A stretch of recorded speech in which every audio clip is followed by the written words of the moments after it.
Quels sont les signes avant-coureurs de l'absence de vigilance ? Il y a des signes avant-coureurs qui vont devoir nous mettre la puce à l'oreille.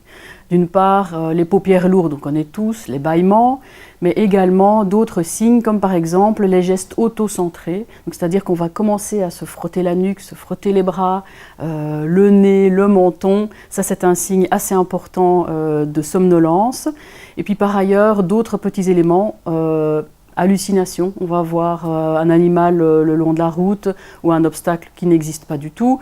Sensation de raideur dans la nuque, on peut aussi avoir les pieds gonflés. Donc tous ces éléments doivent nous amener à être très très vigilants et s'il faut, à s'arrêter. Alors les signes avant-coureurs, donc ça c'est important à la personne de sensibiliser les gens à ces éléments-là qui doivent justement leur faire détecter le risque d'endormissement.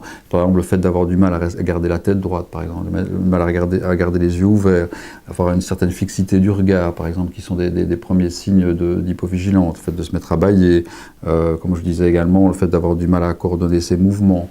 Donc voilà, tous ces signes-là sont des signes avant-coureurs de l'hypovigilance. Voilà, donc c'est important de savoir les détecter, de savoir les prévenir également et de pouvoir s'arrêter à ce moment-là quand on est dans un état comme ça. Donc il faut être attentif à différents petits signes qui peuvent apparaître et qui sont souvent banalisés par le commun des mortels. Donc ça peut être des signes de fatigue en journée, si le sommeil est de mauvaise qualité alors qu'on a dormi entre guillemets 16 heures, d'avoir des phases d'endormissement, des troubles de la concentration aussi, il peut y avoir des plaintes aussi au niveau de la mémoire. Tout ça c'est des signes qui peuvent traduire un sommeil de mauvaise qualité, tout comme aussi un trouble de l'humeur avec une certaine irritabilité. Après, évidemment, tout ce qui est endormissement, l'endormissement qui survient dès qu'on est dans des situations où on est peu stimulé, c'est-à-dire des situations monotones, tout cela, il faut quand même être attentif et envisager de consulter. Il y a aussi différents symptômes qui sont parfois plus insidieux, comme pour les apnées, où on peut se relever avec la bouche sèche le matin, le fait de saliver sur l'oreiller, le fait aussi de devoir se relever la nuit pour aller uriner. Donc tout ça en plus du ronflement sont des signes pour un syndrome d'apnée du sommeil, donc il ne faut pas hésiter à consulter dans ces cas-là. Il y a aussi des sensations d'impatience au niveau des jambes en soirée, donc ce qu'on appelle le syndrome des jambes sans repos. Donc ça peut être des sensations désagréables, un besoin impérieux de bouger les jambes, donc c'est plus fort que soi, il faut bouger et le fait de bouger soulage les sensations désagréables et ça prédomine le soir. Donc tout ça doit faire évoquer un syndrome des jambes sans repos qui dans 70 à 80% des cas est associé à des mouvements périodiques des membres durant le sommeil.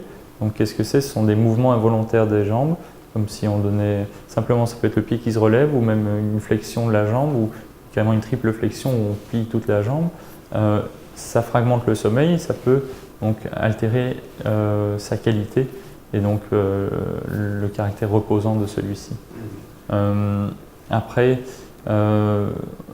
en termes de signes, je pense que si la personne présente ça à plusieurs reprises, donc dans des conditions de vie standards, alors qu'il n'y a pas de privation de sommeil chronique, il faut qu'elle consulte sans hésiter et sans tarder.